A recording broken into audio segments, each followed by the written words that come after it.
ഈശോമിശിഹായ്ക്ക് സ്തുതിയായിരിക്കട്ടെ. അഭ്യന്തര ഹർമ്മ്യത്തിൻ്റെ മറ്റൊരു വിചിന്തനത്തിലേക്ക് സ്വാഗതം. നമ്മുടെ ഈ ആത്മീയ യാത്ര നാം 4-ാം സ്ഥാനത്തിലൂടെ തുടരുകയാണ്. ഈ 4-ാം സ്ഥാനത്തിലേക്ക് പ്രവേശിച്ചിരിക്കുന്ന നമുക്ക് ഇതിൻ്റെ പല പ്രത്യേകതകളും നാം കണ്ടപ്പോൾ ഒരു കാര്യം വളരെ വ്യക്തമായിട്ട് നാം മനസ്സിലാക്കുക. ഇതിലും ഈ സദനത്തിലും ഇനി വരുന്ന മുന്നോട്ടുള്ള സദനങ്ങളിലും നാം നേരിടുന്ന മുഖ്യമായ വെല്ലുവിളി അത് മറ്റൊന്നുമല്ല, നമ്മുടെ കഴിവ് കൊണ്ട് ഇതിനെ നേടുവാനാണ് നമുക്ക് സാധിക്കുന്നില്ല എന്നുള്ള യാഥാർത്ഥ്യം നാം അംഗീകരിക്കുകയാണ്. അതൊരു വലിയ വെല്ലുവിളിയാണ്. കാരണം ഈ ആത്മീയമായിട്ടുള്ള ആ ജീവിതത്തിലൊക്കെ നാം മുന്നോട്ട് പോകുമ്പോൾ, ഇതിൽ വളരുമ്പോഴൊക്കെ നമുക്കൊരു ചിന്തയുണ്ടാകും, ഇത് എൻ്റെ കഴിവ് കൊണ്ട് എനിക്ക് നേടാൻ സാധിക്കുമെന്ന്. ഇല്ല, ഇതൊരു ദാനമാണ്. എൻ്റെ കഴിവ് കൊണ്ട് എനിക്ക് നേടാൻ സാധിക്കുന്നതല്ല. ദൈവം ആഗ്രഹിക്കുമ്പോൾ ആഗ്രഹിക്കുന്ന വ്യക്തികൾക്ക് ആഗ്രഹിക്കുന്ന രീതിയിൽ നൽകുന്നു. ഒരാൾ ഒരിക്കൽ ചോദിച്ചു, എത്രയോ വർഷമായി ഞാൻ അതിനായിട്ട് ആഗ്രഹിച്ച് പ്രാർത്ഥിക്കുന്നു, എന്തുകൊണ്ടാണ് എനിക്കത് ലഭിക്കാത്തതെന്ന്. അതായത് എൻ്റെ കഴിവ് കൊണ്ട് എനിക്ക് നേടാൻ സാധിക്കുമെന്നുള്ള ചിന്തയാണത്. അതൊരിക്കലും ശരിയല്ല.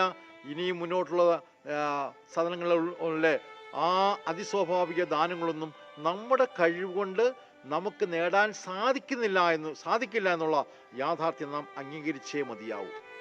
ഇനി ഇവിടെ നാം ചെയ്യേണ്ടത്, നാം എടുത്തിരിക്കുന്ന ആ പ്രാർത്ഥന അല്ലെങ്കിൽ അനുചിന്തന പ്രാർത്ഥന അത് നാം തുടരുക. ഒരിക്കലും അത് നിർത്തിപ്പോകരുത്. അമദ്രേസ്യ പറയുന്നു, ദൈവം ഏതാദൃശമായ ഈ ദാനങ്ങൾ നൽകിയ ഒരു ആത്മാവ് ആ പ്രാർത്ഥന നിർത്തിയാൽ അതിന് സംഭവിക്കുന്ന മറ്റൊന്നുമല്ല, ആത്മാവിൻ്റെ മരണമാണ്. ഒരുപക്ഷെ ചില പ്രത്യേക സാഹചര്യങ്ങളിൽ നമ്മുടെ പ്രാർത്ഥന നമുക്ക് നിർത്താനായിട്ടുള്ള ഇടയായെന്ന് വരാം. അങ്ങനെ സംഭവിച്ചാൽ ഉടനെ തന്നെ അത് പുനരാരംഭിച്ചില്ലെങ്കിൽ ആ ആത്മാവിൻ്റെ പതനമായിരിക്കും, അത് വളരെ വലിയ ഒരു കുഴിയിലേക്കായിരിക്കും വീണു പോകുന്നത്. അതുകൊണ്ട് അവിടെ സംഭവിക്കുന്നത് ആത്മാവിൻ്റെ മരണമാണ്. സാധാരണ പറയാറുണ്ട്, church suffers not the want of faithful but the unwanted faithful. അതായത് സഭയുടെ സഹനമെന്ന് പറയുന്നത് വിശ്വാസികളില്ലാത്തത് കൊണ്ടല്ല, ആ വിശ്വാസം നഷ്ടപ്പെട്ട അല്ലെങ്കിൽ അൺവാണ്ടഡ് ആയിട്ടുള്ള ആ വിശ്വാസികൾ, അവരെ കൊണ്ടാണ്. അതാണ് സഭയുടെ സഹനം എന്ന് പറയുന്നത്. സഭയെ പുറമേ നിന്നൊന്നും ആർക്കും നശിപ്പിക്കാൻ സാധിക്കില്ല. ഉള്ളിൽ നിന്നാണ് സഭയെ നശിപ്പിക്കുന്നത്.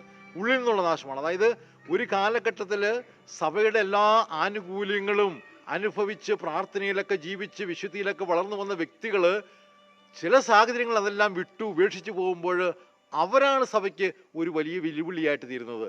അപ്പം അതുകൊണ്ട് ഈ പ്രാർത്ഥനയിലേക്കൊക്കെ ആത്മീയമായ ജീവിതത്തിലേക്കൊക്കെ വളർന്നു വന്നതിന് ശേഷം അത് ഉപേക്ഷിച്ചാൽ അവിടെ സംഭവിക്കുന്നത് ആത്മാവിൻ്റെ മരണമായിരിക്കുമെന്ന് അമദ്രേസ്യ നമ്മളെ ഓർമ്മപ്പെടുത്തുകയാണ്.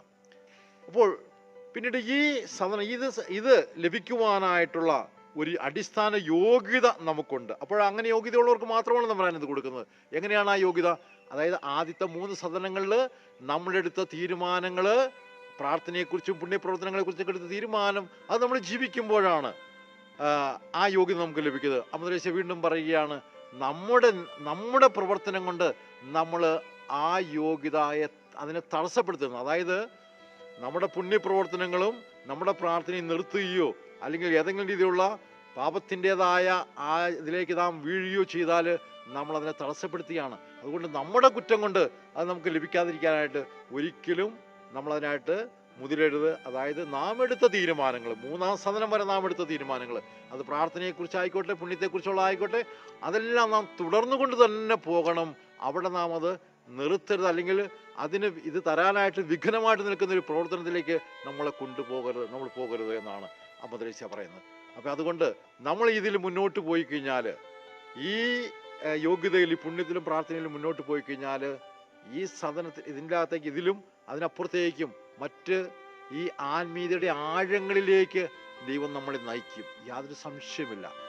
അതുകൊണ്ട് ഈ കാര്യങ്ങൾ നാം എപ്പോഴും ഓർമ്മയിൽ സൂക്ഷിക്കുക. അതുകൊണ്ട് ഒന്നാമതായിട്ട് നമ്മുടെ കഴിവ് കൊണ്ട് നമുക്കൊരിക്കലും നേടാൻ പറ്റുന്നതല്ല. വീണ്ടും ഈ പ്രാർത്ഥന ഒരിക്കലും നിർത്തിപ്പോകരുത്. നിർത്തിക്കഴിഞ്ഞാൽ ആത്മാവിൻ്റെ മരണമാണ് അവിടെ സംഭവിക്കാൻ പോകുന്നത്. വീണ്ടും നമുക്ക് നമ്മുടെ പ്രാർത്ഥന കൊണ്ടും പുണ്യത കൊണ്ടും നമ്മൾ നേടിയിരിക്കുന്ന യോഗ്യത നമ്മുടെ ജീവിതം കൊണ്ട്, അതായത് പാപമോ അല്ലെങ്കിൽ മറ്റു രീതിയിലുള്ള ഏതെങ്കിലും തെറ്റുകൾ കൊണ്ട് അതൊരിക്കലും നമ്മൾ നഷ്ടപ്പെടുത്തരുത്. അതുകൊണ്ട് അങ്ങനെ നാം അതിൽ അടിയുറച്ച് നിന്ന് ജീവിച്ചു കഴിയുമ്പോൾ തമ്പുരാൻ ആത്മീയതയുടെ ആഴങ്ങളിലേക്ക് നമ്മളെ നയിച്ച് അതിന് ആത്മീയമായിട്ട് അതിസ്വാഭാവികമായുള്ള ഒത്തിരിയേറെ ദാനങ്ങൾ നൽകി നമ്മളെ അനുഗ്രഹിക്കും. അതിനു വേണ്ടിയിട്ട് നമുക്ക് പരസ്പരം പ്രാർത്ഥിക്കാം, നമുക്ക് വേണ്ടി തന്നെ പ്രാർത്ഥിക്കാം.